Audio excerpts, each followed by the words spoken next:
저는 아들 하나를 둔 50대 여자예요. 그간 열심히 남편 뒷바라지하고 아들 키우고 또 홀시어머니를 모셔가며 열심히 살아왔죠. 그렇게 살아온 세월을 이제 제 나이 50을 넘겨 돌아보니 참 제가 생각해도 스스로가 장하다 싶은 마음이 들 때도 있어요. 그리고 또 한편으로는 제 자신이 안쓰럽다는 생각도 들더군요. 그 길다면 긴 세월 동안 제 자신을 위해 살아온 시간이 없었으니까 말이죠. 제 자신을 돌보지 않고 무조건 다른 사람들을 위해 다른 사람의 비위만 맞추면서 살아오다 보니 큰 부작용을 겪었다고나 할까요? 저는 최근에는 크게 몸이 아팠어요. 하지만 모든 일에는 양면이 있다고 하잖아요. 그렇게 한번 몸이 아프고 나니 새로운 세상이 보이기도 하더라고요. 저는 이제부터 앞으로는 좀 다르게 살아보려고 해요. 바로 다른 누군가가 아닌 제 자신을 위해서 말이죠. 저는 어릴 때 어머니가 돌아가셨어요. 아마 제가 초등학생 때였나 그 무렵이었던 것 같아요. 사실 돌아가시기 전부터도 어머니는 꽤 오래 아프셨어요. 제 기억이 남아있는 한 어머니는 늘 자리에 누워 계셨고 집에 없는 날은 병원에 입원을 하는 중이셨죠. 그래서 솔직히 어머니에 대한 기억은 별로 없어요. 뭐랄까, 어머니와 함께 했던 일들이 있어야 그게 추억이라도 되고 기억이 나기도 하고 그럴 텐데 그런 게 있어야 말이죠. 저에게 어머니라는 기억을 떠올리면 그냥 늘 방 한켠에 이불을 펴고 힘없이 누워있던 모습이나 아니면 병원의 소독약 냄새 같은 것이 기억이 나요. 그게 어머니에 대한 제 기억의 전부인 것이죠. 나중에 들었는데 어머니는 악성 빈혈을 앓으셨다고 하셨어요. 원래 그런 몸으로는 아이를 낳으면 안 될 정도로 상태가 좋지 않았다고 하시더군요. 하지만 그 옛날에 어머니가 그런 몸이라는 걸 어떻게 알았겠어요. 그냥 평소 몸이 좀 약하구나 정도로만 생각하다가 결혼을 하고 아이를 낳고 나서야 상황이 안 좋았던 걸 알았던 거라고 하셨어요. 그렇게 어머니가 제가 초등학교 저학년 때 돌아가시고 저는 할머니 집에서 자랐어요. 외갓집에서는 저를 보고 싶어 하지 않았기 때문이었죠. 외갓집에서는 저 때문에 어머니가 돌아가셨다고 하면서 어린 저를 원망했었대요. 첫 엄마 제사 때 외할머니라는 사람이 집으로 찾아와서는 저를 붙잡고 엉엉 울면서 이랬다더군요. 너만 아니었어도 내 딸은 살아있었을 텐데. 내 딸은 아직 살아있었을 텐데 너만 아니었으면. 장모님, 지금 애를 자꾸 무슨 소리를 하시는 거예요? 애만 낳지 않았어도 얘가 좀 작게만 태어났어도 내 딸 그렇게 쉽게 가지 않았을 거야. 원통해서 어떡해. 그 젊은 나이에 눈도 못 감고 내 딸 어떡해. 장모님은 장모님 딸만 중요하고 지금 외손녀는 안 보이세요? 나가세요. 그런 소리 하실 거면 다시는 오지도 마세요. 뭐라고? 지금 그게 할 소리야? 네, 당신이 당신 딸 중요한 만큼 나도 내 딸 중요해. 지금 엄마 없이 자랄 애가 불쌍하지도 않아? 당장 나가. 그 이후로도 외할머니나 외삼촌 같은 사람이 몇 번 찾아오기는 했지만 아버지와 큰 싸움이 났던 기억이 있어요. 아버지가 외삼촌과 외할머니에게 크게 욕을 하면서 다 내쫓았고요. 저는 그냥 무서웠던 기억만 있어요. 목소리를 크게 높이지 않던 아버지가 그렇게 화를 내시는 것도 처음 봤고 저를 원망스럽게 쳐다보던 외할머니도 무서웠거든요. 결국 저는 할머니가 키워주셨죠. 당시 할머니 집에서 같이 살던 고모와 삼촌도 저를 애지중지하면서 잘 보살펴 주셨고요. 가정 상황이 다른 아이들처럼 일반적이지는 않았지만 제 유년 시절은 그런대로 평범했던 것 같아요.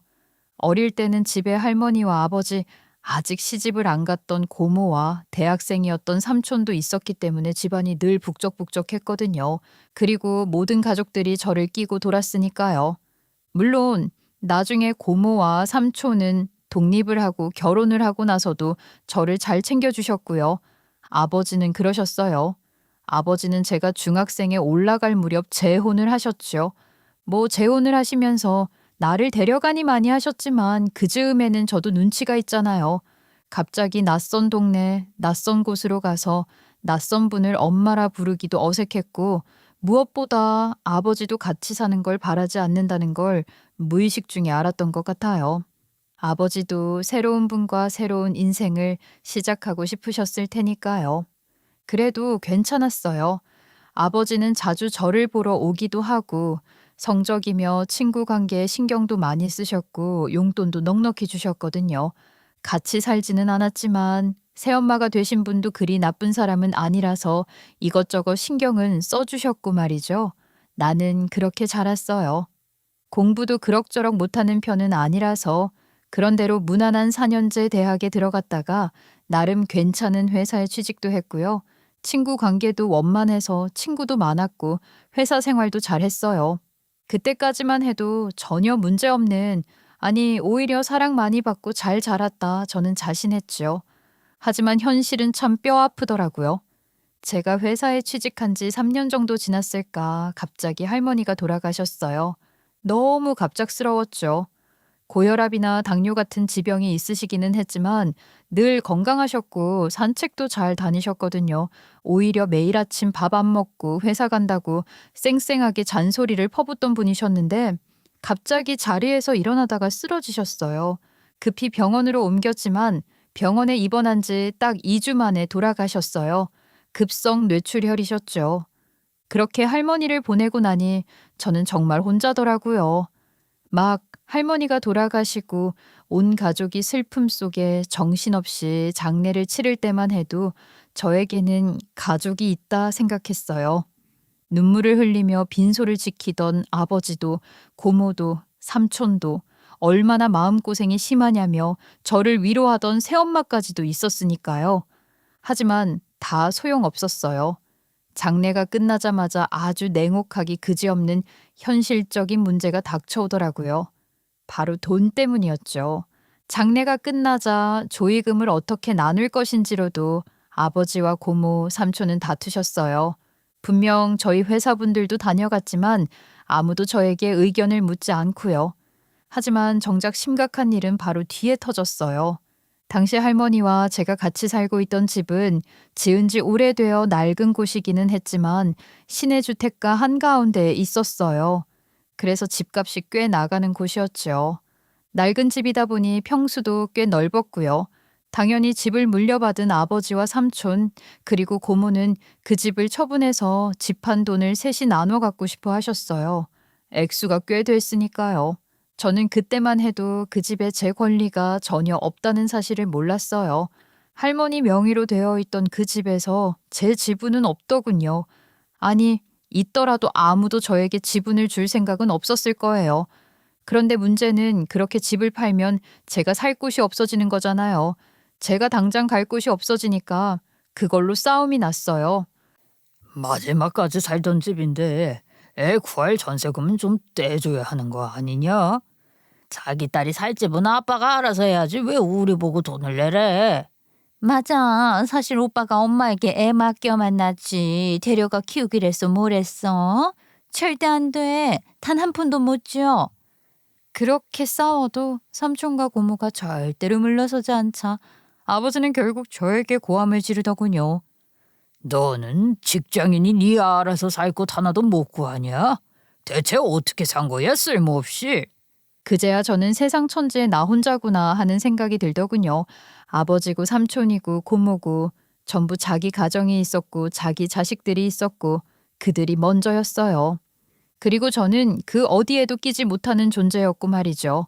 저는 그렇게 쫓겨나듯 집을 나왔어요. 겨우 원룸 보증금 정도만 간신히 얻어서 말이에요. 고작 그 2천만 원도 어찌나 선심 쓰듯이 주는지. 저는 그렇게 독립을 하면서 모든 가족들과 연락을 끊어버렸어요. 그때는 오직 분노만 남아 있었죠. 그렇게 세상에 대해 마음의 문을 닫고 혼자 살고 있던 어느 날 몸이 정말 많이 아팠던 적이 있었어요. 회사에 겨우 출근은 했는데 몸이 너무 아파서 도저히 있을 수가 없더라고요. 오전만 간신히 버티다 팀장에게 이야기를 하고 조퇴를 하는데 열이 많이 나서 다리가 후들거릴 지경이었죠.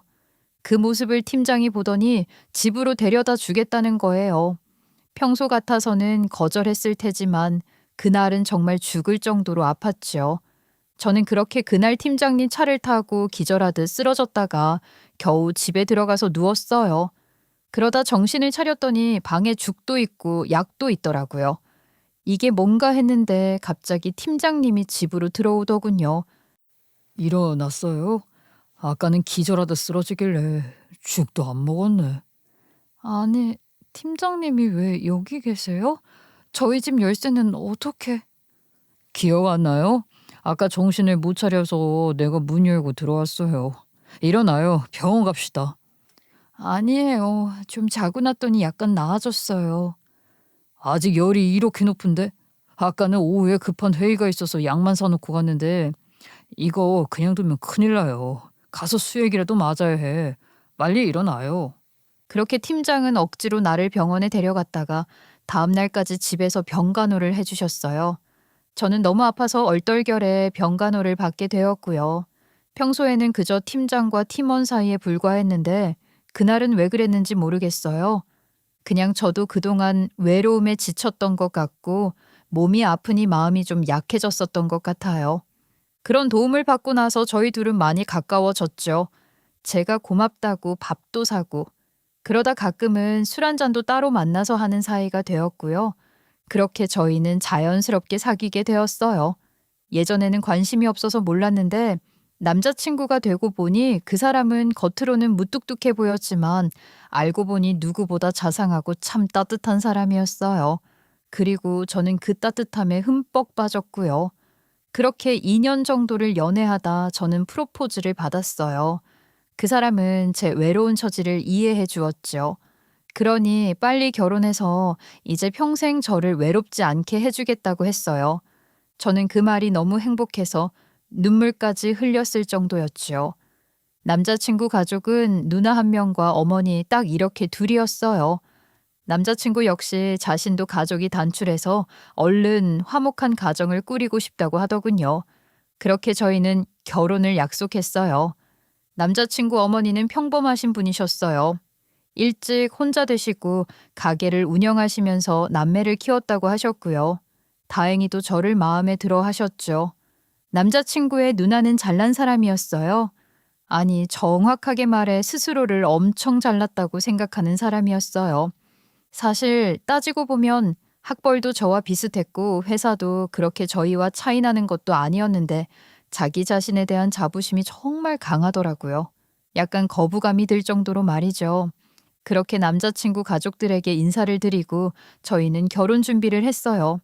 저는 제 가족에게 연락하고 싶지 않았지만 남자친구가 그래도 연락은 드려야 한다고 해서 어렵게 연락을 해서 인사도 하고 그러기는 했죠. 그런다고 뭐가 크게 달라지거나 한 건 아니었지만 말이에요. 그렇게 저희는 결혼을 했어요. 그리고 저는 새롭게 찾은 제 가정에 최선을 다하겠다 다짐을 하고 또 했어요. 그리고 앞으로는 정말 행복할 것이라 확신을 했죠. 진심으로 말이에요. 결혼하고 처음 1, 2년은 무난하게 살았어요. 저희는 결혼하고도 맞벌이를 하다가 결혼한 그 다음 해에 제가 임신을 하면서 회사를 그만두게 되었어요. 그 당시에는 사내 부부가 회사를 다니다가 아내가 임신을 하면 그 길로 여자가 회사를 그만두는 것이 불문율처럼 규칙으로 남아 있었거든요. 근데 그런 규칙이 없었다고 해도 제가 회사를 그만둘 수밖에 없는 상황이기도 했어요. 아이를 낳아도 양가 도움을 받을 곳이 없었기 때문이었지요. 제 친정 쪽은 기대도 할 수 없었고 시어머니도 그 즈음에는 나이가 있으셔서 하던 가게도 정리를 하시고 쉰다고 하셨으니 더 부탁할 상황이 아니었어요. 그렇게 임신을 하고 전업주부가 되어 집에 있으려니 생각지도 못한 시집살이가 저를 기다리고 있더군요. 바로 신우였어요. 오히려 시어머니는 가게 정리하랴 병원 다니랴 무엇보다 나보다 아들에게 관심이 많아서 잔소리를 안 했는데 신우는 참으로 참견을 많이도 해왔어요. 옳게 임신하고 집에서 논다고 그냥 있으면 안 돼. 몸을 자주 움직여야 애도 순산하고 그러는 건 모르지. 안 그래도 집안일도 많고 출산 준비하느라 바빠서요. 그냥 집에 누워만 있는 건 아니에요. 아니, 육체적으로 움직이는 거 말고 이렇게 뭘 몰라. 책도 많이 읽고 음악도 듣고 공부도 해야지. 그래야 똑똑한 애가 나오는 것도 몰라? 아, 네. 그리고 우리 엄마에게도 자주 가봐. 무릎도 아프고 그렇다는데 며느리가 둘도 아니고 딱 하나인데 이럴 때 신경 좀 써야지. 안 그래? 신우는 아이는커녕 결혼도 안 한 노처녀였어요.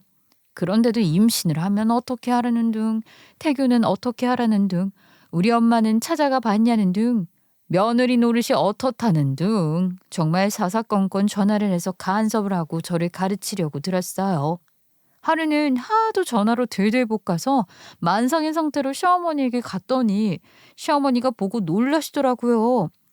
아니 너는 당장 걷기도 힘든 애가 여길 왜 왔어? 날도 더운데. 아, 형님이 전화하셔서 좀 가보라고 하셔가지고요. 어머니 병원 잘 다녀오셨어요? 걔가 또 전화했어? 너 며칠 전에도 왔었잖아. 아니 집에서 좀 쉬어. 그 무거운 몸으로 왜 또 왔어? 형님이 어머니에게 좀 가보라고 하도 그러셔서요. 몸이 무거울수록 좀 움직여야 한다고 해서.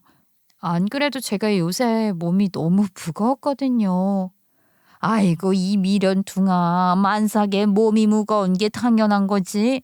지금이면 앉았다 일어나는 것도 힘들 때야. 아니 이 몸으로 그 먼 길을 안 되겠다. 내가 뭐라 해야지? 시어머니는 기겁을 해서 신우에게 전화를 해서 한마디 하셨어요. 그동안은 참았지만 그만 좀 나서라고 말이죠. 시집도 안 가보고 애도 안 가져본 애가 뭘 안다고 유세냐고 뭐라고 하셨어요. 시어머니 역시 신우가 딸이었지만 도저히 보고 있기가 그러셨던 모양이셨어요. 뭐 저야 당연히 첫 임신이라 아무것도 몰랐고요. 시어머니에게 혼이 나고도 신우는 그냥 저에게 이러고 말았어요. 나는 몰랐지. 너는 몸이 그러면 그렇다고 이야기를 해야지. 미련하게 내가 시킨다고 다 하니? 아유 참. 너도 진짜 곰팅이다 곰팅이야. 결국 그건 미련한 제 탓이었죠.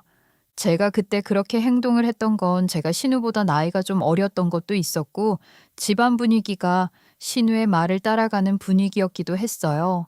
신우는 모든 일에 늘 자기가 앞장서서 설쳐대고 잘난 척을 해댔고 무조건 자기가 맞다고 우겨대니 시어머니는 물론 남편도 그냥 맞춰주는 편이었기 때문에 저도 그때는 그런 분위기에 그냥 휩쓸렸다고나 할까요. 뭐 그런 상황을 상의하거나 의지할 사람도 하나 없어서 더 그랬고요. 아이를 낳는 일은 너무 힘들었어요. 저 역시 엄마를 닮아서인지 저혈압에 약간의 빈혈기까지 있어서 저는 출산을 마치고도 저 혼자 일주일 넘게 병원에 입원을 해야만 했죠. 온 몸에 힘이 없고 하늘이 핑핑 도는 것이 아이를 안아보기는커녕 제 한 몸 가누기도 힘들더라고요. 그런 상황이다 보니 저도 잘 나오지 않았어요. 그래서 제가 병원에 입원해 있는 사이 시어머니가 저희 집에 와서 남편도 챙기고 아기도 돌보셨죠. 저는 겨우 퇴원을 하고도 한동안 몸이 안 좋아서 혼자 아이를 돌보고 살림을 하기가 힘이 들었어요. 빈혈과 저혈압이 그렇게 힘들고 고통스러운 것인지 예전에는 정말 몰랐다가 막상 제가 겪으니 이해가 되더라고요.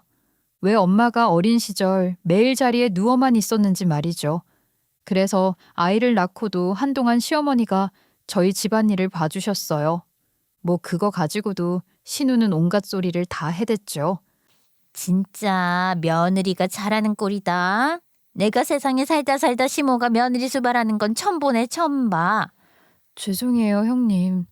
빈혈은 현대인이면 누구나 다 조금씩 있는 거지. 그걸로 자리부전하고 누워서 시어머니가 차려주는 밥상을 받아먹고 싶니? 애도 팽개치고. 그만해라. 아픈 애 가지고 왜 그래? 애 낳는 일이 보통 일인 줄 알아? 혼자 애 낳았어? 세상 여자들 다 낳고도 잘만 살아. 아니 너는 모성애가 없니? 다른 여자들은 애 위해서라도 자리에서 일어나던데 젖도 못 먹인다며? 요새 분유만 잘 먹여도 잘 큰다. 너는 애도 안 낳아본 애가 뭘 그리 간섭이야. 엄마는 힘들지도 않아. 애 낳고 빈혈이라니 웃기잖아. 요새 빈혈로 쓰러지는 사람이 어딨어. 꾀병 같아서 그러지. 그런 이야기를 들으니 얼마나 서럽고 또 눈치가 보였는지 몰라요. 그나마 시어머니는 제가 딱 했는지 이러셨어요. 됐다. 힘들면 쉬어라. 내 몸 내가 알아서 챙겨야지 누가 챙겨주니. 오래 갈 거 아니라니깐 이왕 쉴 때 푹 쉬어. 감사해요, 어머니. 울지 마. 산모가 울면 눈 나빠져. 얼른 국에 밥 말아 먹고 한숨 자. 그래야 기운 차리지. 이런 상황이었는데 가장 제 편이 되어줘야 할 남편은 무조건 모르쇠였어요. 퇴근하고서 한다는 소리가 고작 이랬죠. 오늘도 힘들어? 언제까지 엄마가 당신을 챙겨야 해? 애도 맨날 엄마가 보고 있고 당신은 제대로 안아주기나 해? 그만 좀 해. 나 자리에서 일어나 앉아 있는 것도 힘들어. 안 그래도 당신 누나가 와서 한 소리 하고 갔어. 누나가 나에게도 한참을 퍼붓다 갔어. 진짜 나도 중간에서 지쳐. 이만하면 쉬었잖아. 적어도 누나 올 때만이라도 괜찮은 척이라도 하든가. 그게 되면 내가 이러고 있겠어? 어떻게 당신은 내 생각은 안 해? 나도 우리 아기 안고 젖물리고 싶어. 그걸 못하는 내 마음은 오죽하겠냐고. 속이 터져나갔어요. 신우라는 년은 시도 때도 없이 찾아와서는 아기 때 엄마가 안아줘야 애착이 생긴다는 둥, 애가 두뇌 발달이 어쩐다는 둥 계속 속 터지는 소리를 하면서 저를 긁어댔고요. 애 100일이 되어서야 저는 겨우 기운이 차렸어요. 그나마 시어머니가 매일 선짓국을 끓여서 저에게 이러셨어요. 이거 먹어라. 빈혈 환자에게는 이게 제일 좋다더라. 그리고 병원약도 잘 챙겨 먹고. 저는 거의 시어머니 덕분에 다시 살아난 것이죠. 물론 그 이후로 시어머니가 밉고 힘들게 할 때도 있었지만 이때 아이를 낳고 100일 동안의 기억이 저에게는 시어머니를 외면하지 못하게 한 것이라 해도 과언이 아니에요. 그 정도로 감사했죠. 그러다가 사건이 터졌어요. 남편이 이제 애도 태어났고 어쩌고 하면서 주식 투자를 했던 모양이었는데 그게 그냥 망해버렸던 거였어요. 갑자기 집으로 대출금 어쩌고 하는 우편물이 정신없이 날아오기 시작하는데 정말 어떻게 해야 할 줄을 모르겠더라고요.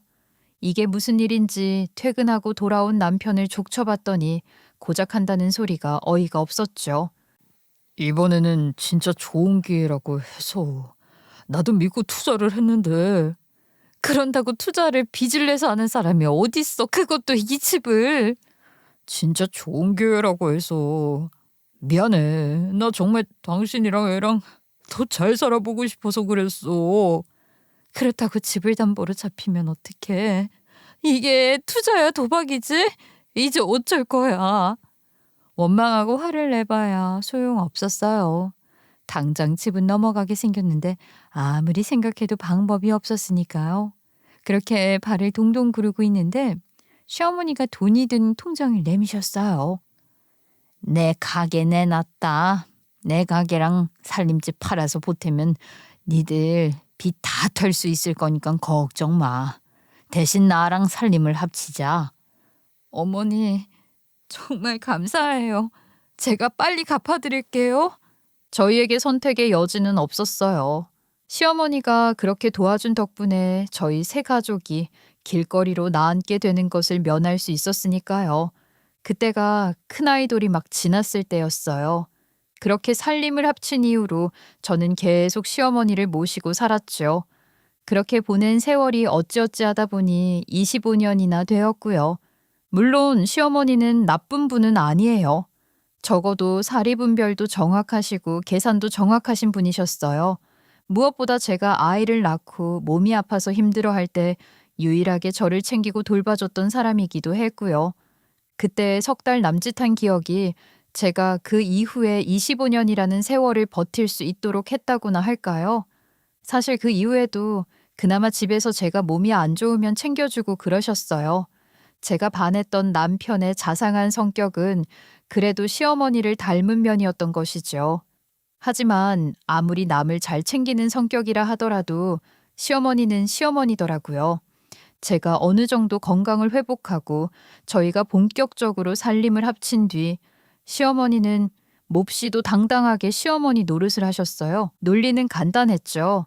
어머니 당신 돈으로 우리가 길거리에 나앉게 된 걸 구했으니 저희가 당연히 시어머니를 모시고 살면서 비위를 잘 맞춰야 한다는 거였어요. 사실 틀린 말은 아니었죠. 그래서 함께 사는 동안 저도 그리고 남편도 어머니에게 정말 최선을 다했어요.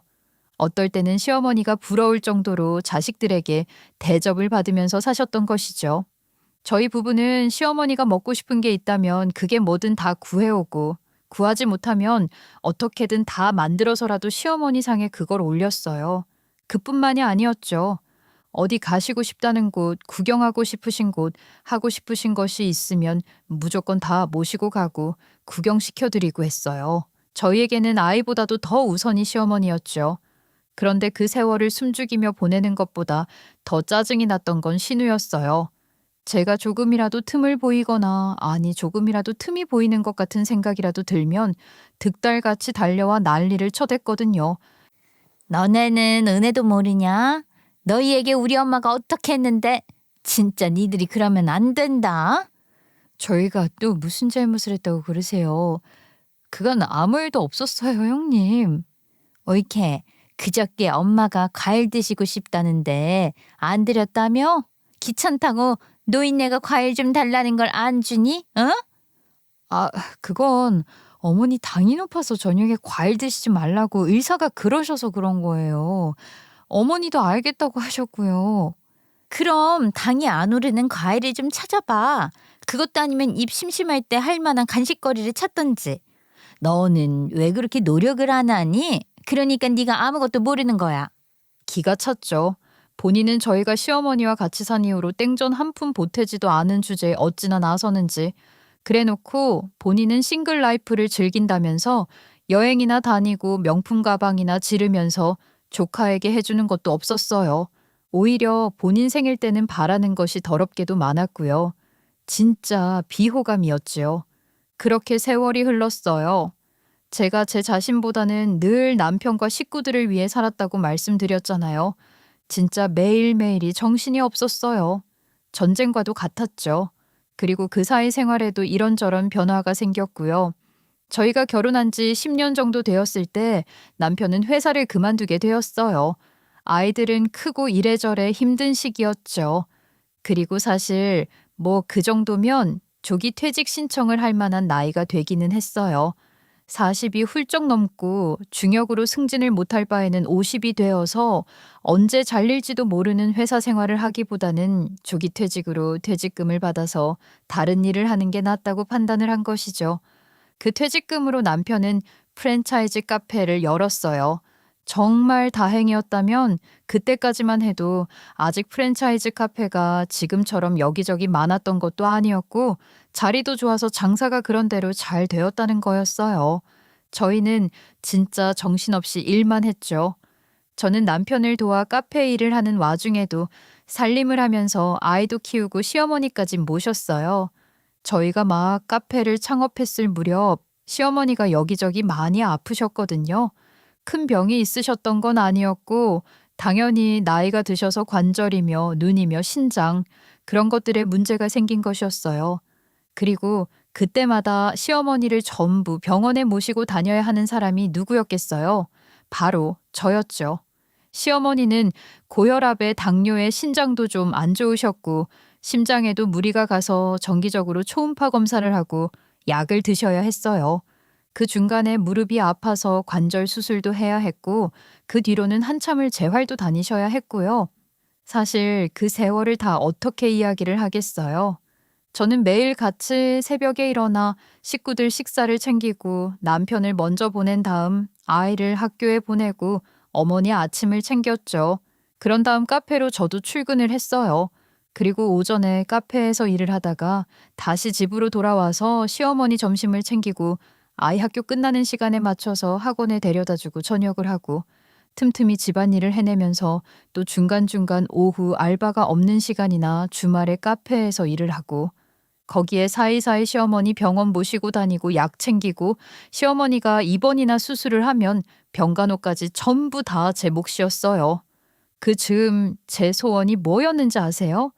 딱 하루만, 정말 딱 하루만 아무것도 안 하고 그냥 가만히 누워서 있는 것이었어요.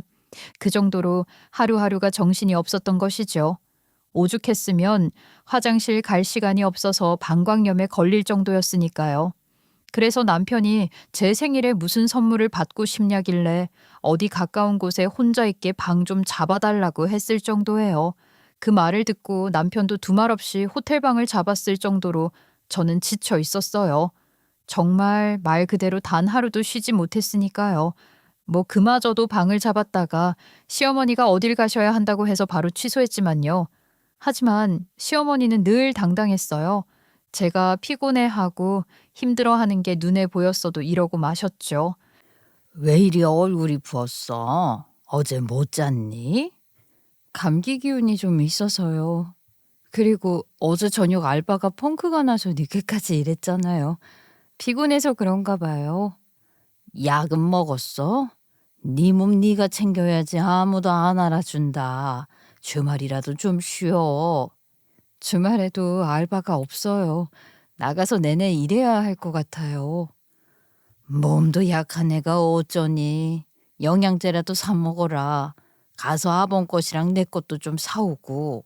이게 신경을 써주는 건지 뭔지 기분이 그랬지만 전 그냥 웃고 말았어요. 제가 말씀드렸잖아요. 아이를 낳고 100일 딱 그 3개월 남짓한 기간 동안 제 몸을 신경 써주고 선짓국을 끓여주며 먹고 푹 쉬라고 했던 그 기억 덕분에 제가 25년을 버텼다고요. 물론 나중에는 이렇게 25년을 부려먹으려고 그때 그렇게 잘해주셨나 보다 웃기는 했지만요. 그렇게 열심히 열과 성을 다해 노력했지만 신우 눈에는 늘 제가 부족해 보였던 모양이었어요.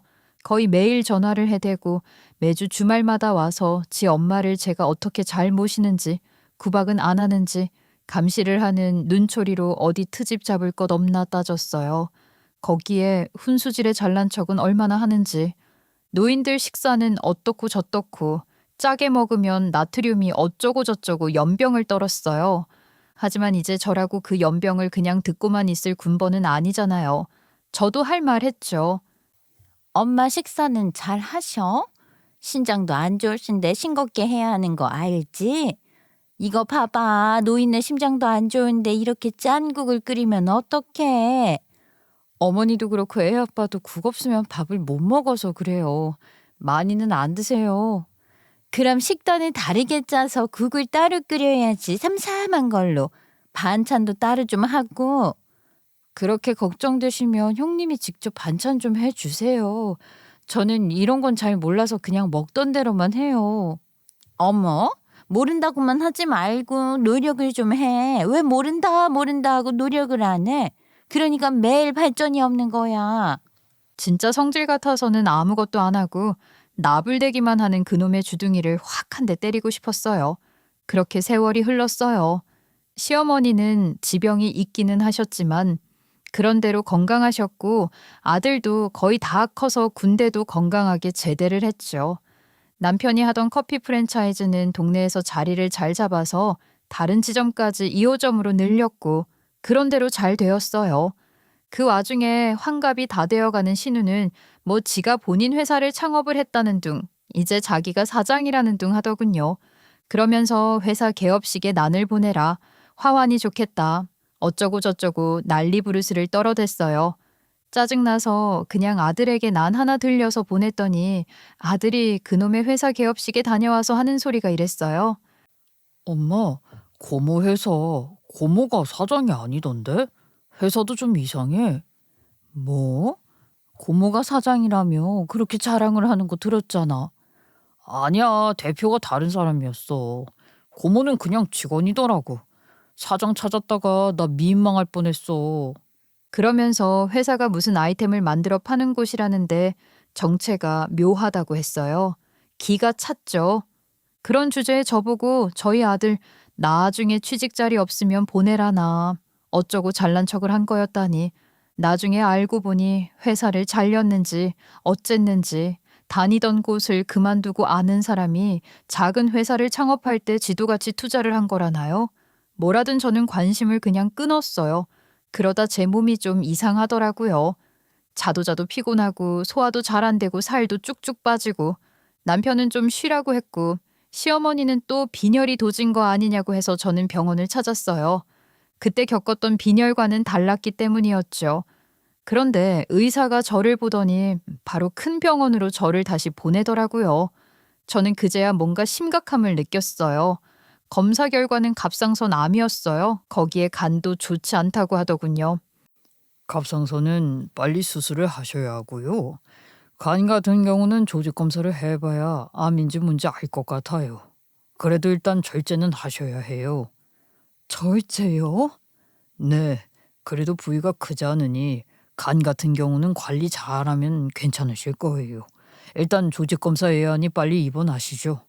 조직 검사를 하는 날 저 혼자 덩그라니 병실에 있는데 별별 생각이 다 들더군요. 낮에 옆에 있던 아들은 할머니 밥 챙겨드리느라 저녁에 들어가고 밤 늦은 시간이 되어서야 남편이 겨우 가게 문을 닫고 병원에 왔는데 이렇게는 도저히 생활이 안 될 것 같았어요. 혹시라도 제가 잘못될 수도 있잖아요. 앞으로 수술도 받아야 하고 말이죠.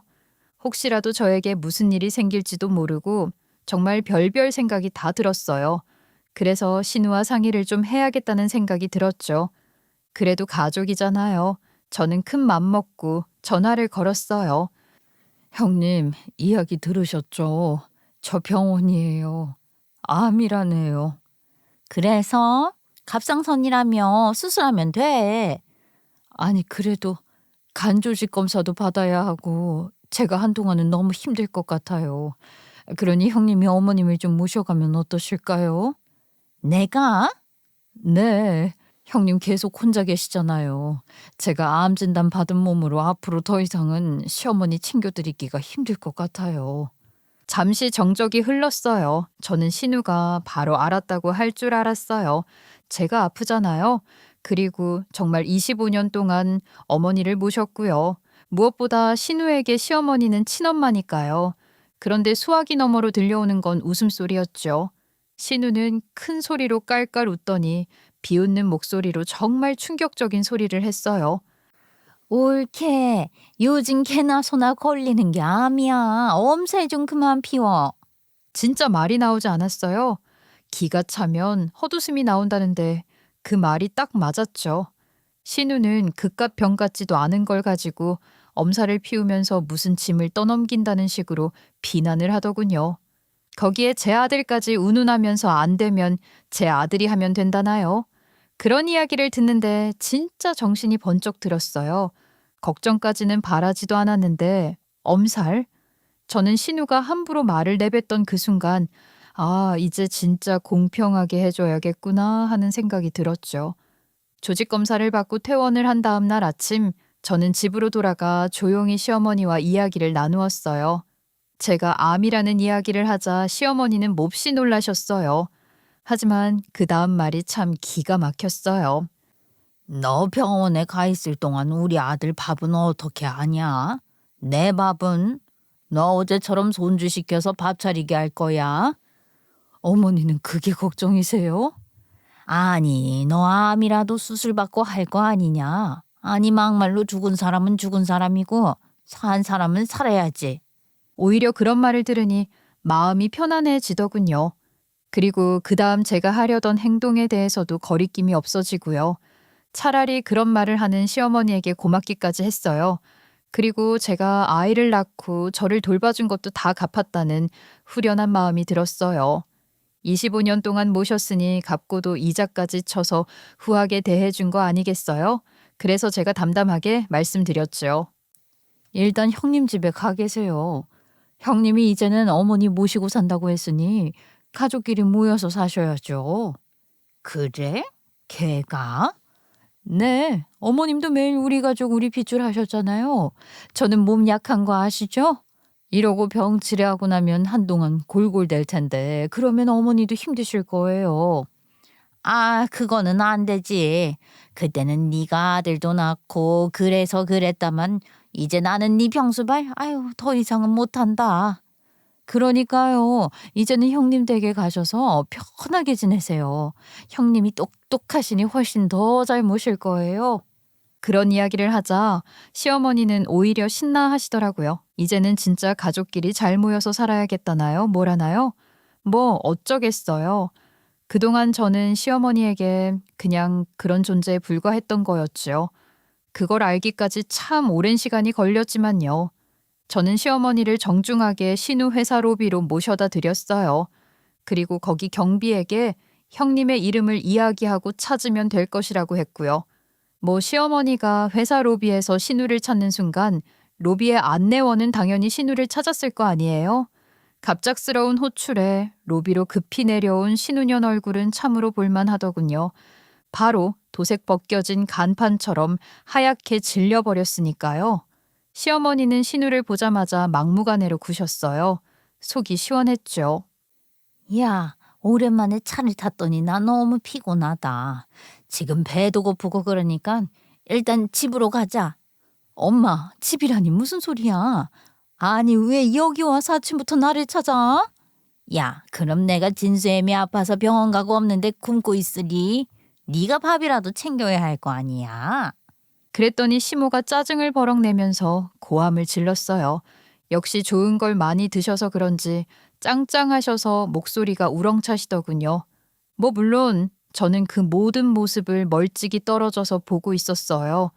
혹시라도 시어머니에게 무슨 일이 생기거나 사고가 나면 안 되니까 말이죠. 그 정도로 제가 끝까지 미련해요. 하지만 덕분에 아주 꿀잼인 장면을 직관했지 뭐예요. 시어머니가 짜증을 내니 신우는 어쩔 수 없는지 시어머니 가방을 들고 시어머니와 함께 어디론가 가더군요. 뭐 당연히 그 사이에 신우에게서 계속 미친 듯 전화가 왔지만 저는 다 무시해버렸어요. 그리고는 집으로 돌아와 미리 싸놓은 시어머니 짐을 전부 다 신우 집으로 옮겼어요. 아들을 시켜서 말이죠. 아들이 짐을 가지고 갔더니 신우는 아주 난리를 치더래요. 그리고 아들에게 악을 썼고요. 너네 엄마 지금 이게 무슨 짓이래? 아니, 우리 엄마 재산 다 받아서 갈 때는 언제고 이제 와서 엄마를 나에게 떠맡겨? 지금 이게 무슨 어이없는 짓이야? 고모, 그러시는 거 아니에요. 아무리 그래도 고모 엄마잖아요. 저희 엄마 벌써 25년이에요. 그 정도면 할 만큼 한 거 아니에요?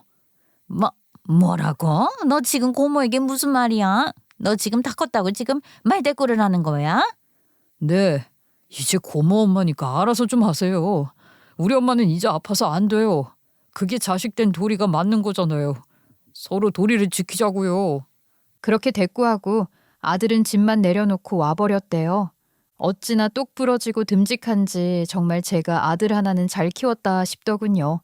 그렇게 일을 처리하고 저는 남편에게도 통보했어요.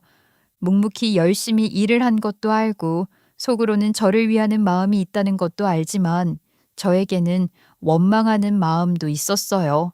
그래서 저는 끝까지 갈 걸 각오했어요. 나 이제 할 만큼 했어. 난 몸도 마음도 지치고 힘들었으니 당신 엄마 당신이 알아서 해. 나는 못해. 그게 용납이 안 되면 그냥 여기서 갈라서던가. 그게 갑자기 무슨 소리야? 싫으면 이혼하자는 소리야. 나 이제 미련 없어. 저는 미리 준비해 두었던 이혼 서류를 꺼냈어요.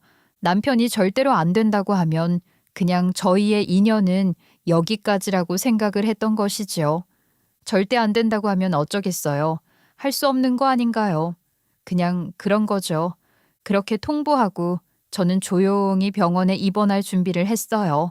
남들이야 엄살이라는 둥, 갑상선 그까짓 거 아무것도 아니라는 둥 했지만 그냥 다들 입 닥치라고 하고 싶은 심정이었어요. 그간 정말 열심히 살았다고 생각했는데 이제 남은 것이라고는 병든 몸밖에 없었으니까 말이죠.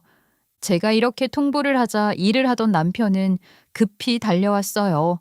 그리고는 자기가 알아서 하겠다고, 저에게 신경 쓰지 않게 하겠다고 하더군요. 당신 고생 많이 한 거 알아. 그래서 나도 가게 좀 쉬려고 했어. 당분간은 일단 치료에 전념을 하고 좀 쉬자. 이제부터는 내가 당신 뒷바라지 할게. 그 말 믿어도 돼? 나 어머니도 형님 댁에 모셔다 드리고 왔어. 괜찮아? 괜찮아. 나도 안 그래도 누나랑 단판을 지으려고 했어. 잘했어. 이제 당신만 생각해. 내가 정말 미안했어. 나도 이번에 진짜 정신 차렸어. 남편은 정말 가게 근무를 정리하고 있던 중이더군요. 매니저들과 아르바이트생들의 출근 날짜와 근무 시간을 조정하고 안 되는 날은 전부 아들이 가서 일을 하기로 했고요. 아들도 복학을 좀 미루고 일을 하면서 경험을 쌓겠다고 걱정 말라고 했어요. 우선 치료에만 전념을 하라고 말이죠. 너무 고마운 일이었어요. 남편은 이제 앞으로는 자신이 내 역할을 할 테니 일단 치료에 집중을 하자고 했어요. 그렇게 저는 입원을 했죠. 다행히 간은 전이 된 부위가 넓지 않아서 그냥 절제만 하는 걸로 결론이 내려졌고 갑상선도 절제 수술을 하고 호르몬 치료와 항암을 받기로 했어요. 수술은 무사히 잘 되었어요. 남은 것은 항암 치료만 잘 받으면 끝나는 것이었지요. 저는 남편의 병간호를 받으며 치료에 전념을 했어요. 아무리 그래도 개복 수술을 해서인지 한동안 몸이 너무 힘들었는데 그래도 내내 제 옆을 지키는 사람이 있으니 그래도 한결 몸도 그렇고 마음도 편하더라고요. 의지할 사람이 있으니까 말이죠. 하지만 제가 수술을 하고 투병 생활을 하는 와중에도 신우와 시어머니에게는 계속 전화가 걸려왔어요. 물론 저는 몸이 안 좋다는 핑계로 전화를 받지 않았죠. 남편이 알아서 다 커트를 하고 병문안을 온다고 하는 것도 못 오게 했다고 했어요. 정말 나도 이제는 지긋지긋하다. 어쩜 이렇게들 둘 다 이기적이야. 그걸 이제 알았으니 다행이네. 어머니는 노인이라 그렇다 쳐도 누나는 어쩜 이렇게 나이 먹도록 철이 안 들어. 정작 아픈 사람 걱정은 하는 둥 마는 둥 맨날 힘들다고만. 기가 차서. 뭐래? 어머니랑 사는 게 그렇게 힘들대? 몰라. 이제 절대 안 되겠어. 그동안은 그냥 혼자 사는 누나 봐줬는데 이제 평생 둘이 살라고 해야겠어. 나도 이제는 절대 양보 안 해. 남편 역시 질려했어요. 그 정도로 둘이 난리를 쳐댄 모양이더라고요. 하도 그러니까 저는 오히려 궁금하더라고요. 대체 뭐 때문에 그렇게 난리인지 말이죠. 그래서 태어나기 전날 제가 전화를 받아보았어요. 시어머니는 화가 많이 나 있더군요. 야, 진짜 내가 내 딸이지만 정말 짜증나서 미치겠다. 이게 제대로 하는 것도 없으면서 매일매일 짜증만 내. 네가 좀 한마디 해라. 짜증을요? 아니 왜요? 몰라, 이게 나이가 내일 모레 환갑인데 집안일을 제대로 하나. 온 집안은 먼지투성이에 밥도 제대로 할 줄 모르고 매일 시켜만 먹으니 내가 죽겠다 죽겠어. 신우는 신우대로 짜증을 내고 있었어요. 진짜 웃겼죠. 아니 무슨 노인네가 이렇게 까다로워? 뭘 나보고 매끼 밥을 하라는 둥, 빨래를 이렇게 하라는 둥, 말하는 둥, 반찬을 어떻게 하라는 둥. 아 진짜 스트레스 받아 미칠 것 같아. 형님, 노인분들 짠 거 먹으면 안 좋은 거 아시죠? 특히 어머니는 신장도 안 좋으시고 심장도 약하시잖아요. 유기농이랑 저염식으로 공부를 좀 하세요. 뭐? 아니 내가 집에서 노니? 매일 출근하고 바쁜데 어떻게 그런 걸 매일 챙겨? 어머, 형님도 저도 매일 가게 일하고 애 키우면서도 다 했어요. 그런 건 별거 아니라고 하셨잖아요. 그게 같아? 거기에 매일매일 새 밥을 어떻게 하고 반찬을 어떻게 매일 하니? 거기다 노인네 매일 국까지 쳤는데 안 돼, 나는 못해. 매일 안 된다, 힘들다, 바쁘다 이렇게 핑계만 대지 마세요. 그렇게 노력도 안 하고 포기하는 거 습관돼요. 아셨죠? 어찌나 통쾌하던지. 그리고 저는 시어머니에게 계속 죽는 소리를 해댔어요. 너는 아직도 몸이 안 좋냐? 아직도 힘드냐? 네, 어머니. 저 수술 2번이나 하고 항암도 많이 남았어요. 어찌나 어지러운지 일어나지도 못해요. 아시잖아요. 저 몸 약한 거. 하긴 그렇지. 그러니까요, 어머니. 여기 다시 와봐야 저 이제 밥도 못하고 아무것도 못해요. 그러니까 그냥 가족끼리 잘 사세요. 매번 진짜 가족끼리 잘 살아야 한다고 하셨잖아요. 뭐 그렇긴 하다만 그래도 핏줄 섞인 가족인데 저보다야 잘하겠죠. 어머니도 이제 진짜 가족끼리 한번 살아보시라니까요. 참 어이가 없었어요. 저는 지금 수술을 받았는데 몸은 어떠냐, 괜찮냐 한마디 묻지도 않고 저는 그냥 그날 이후로 그 사람들에 대해서는 신경을 끄기로 했어요. 그리고 엄살. 신우에게도 엄살 떨지 말라고 했어요. 본인 엄마 모시고 사는 게 뭐가 힘들다고. 그렇게 저는 이제 다른 사람을 위한 인생이 아니라 제 자신 그리고 제 가족을 위해서만 살기로 결심을 한 것이죠. 다행히 지금까지 치료는 잘 되고 있어요. 수술 경과도 좋고 항암도 잘 되어서 이제는 6개월에 한 번씩 검진만 다니면 되는 상황이죠. 의사 말로는 조금만 관리 잘하면 완치 판정도 가능하다고 하더군요.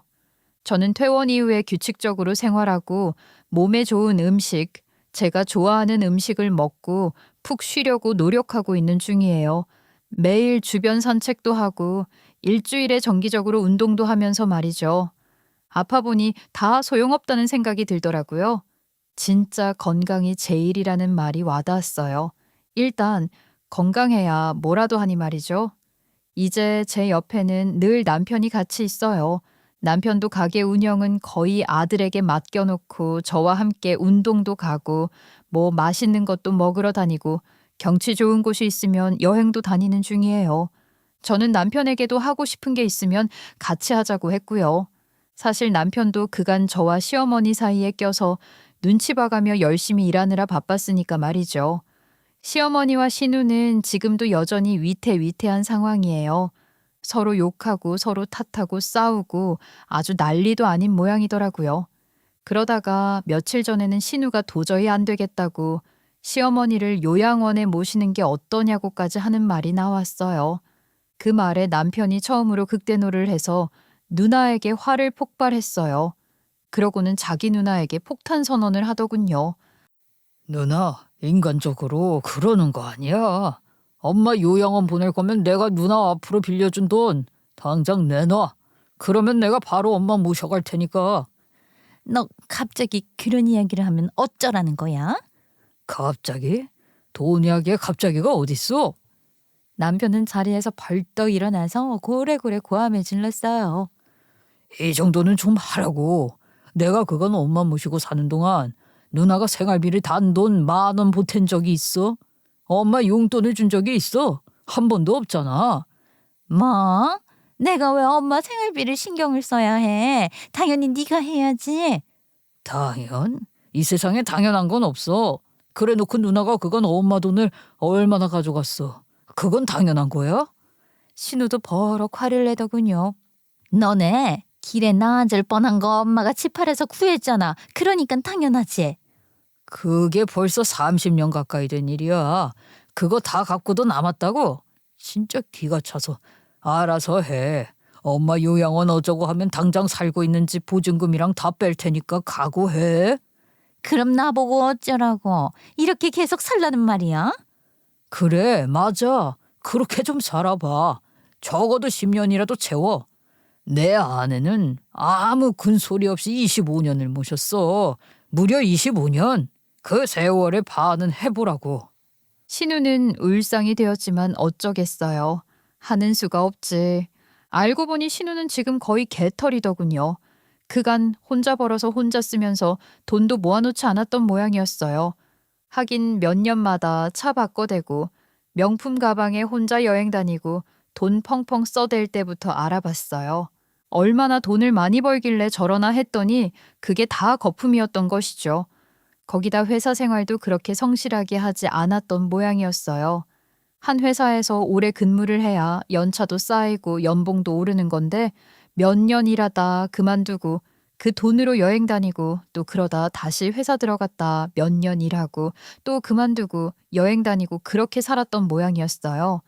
그때는 생활에 찌들어 있는 제 앞에서 욜론이 해외여행이니 유럽 가서 산다는 둥 지중해가 어쩌고 저쩌고 잘난 척을 해대더니 결국 남은 거라고는 추억파리와 사진 몇 장이 전부더라고요. 결국 나이 들어 이직할 회사도 없으니 마지막 회사에서 받은 퇴직금을 전부 다 지금 회사 출자금으로 쏟아 부어놓고 방 얻을 돈도 없으니 남편에게 손을 벌린 거였어요. 남편은 저에게 말도 못하고 마지못해 지금 사는 집 보증금을 빌려준 것이고요. 뭐 결국 그것에 발목이 잡혀 신우는 아무 말도 못하고 시어머니를 모시고 사는 중이에요. 거기에 생활비를 벌어야 하니 회사도 열심히 다니는 모양이더군요. 아들 말로는 그 회사 정체가 모호해서 얼마나 갈지 모르겠다고 불안하다고 하던데 뭐 알아서 하겠죠.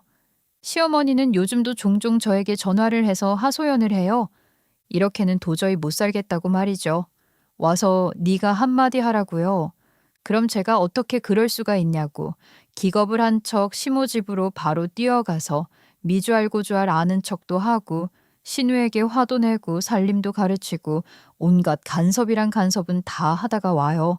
그때마다 얼마나 속이 시원한지 몰라요. 진짜 그게 저의 최고의 항암이라고나 할까요? 다녀오면 한 며칠 동안 기분이 좋아서 날아갈 것 같거든요. 저는 그렇게 잘 지내고 있는 중이에요. 아들은 이번 학기에 복학을 할 예정이고요. 남편도 다시 가게 일로 복귀를 했고 저도 천천히 일상으로 돌아가는 중이에요. 그래도 예전보다는 제 시간을 많이 가질 수 있어서 좋아요.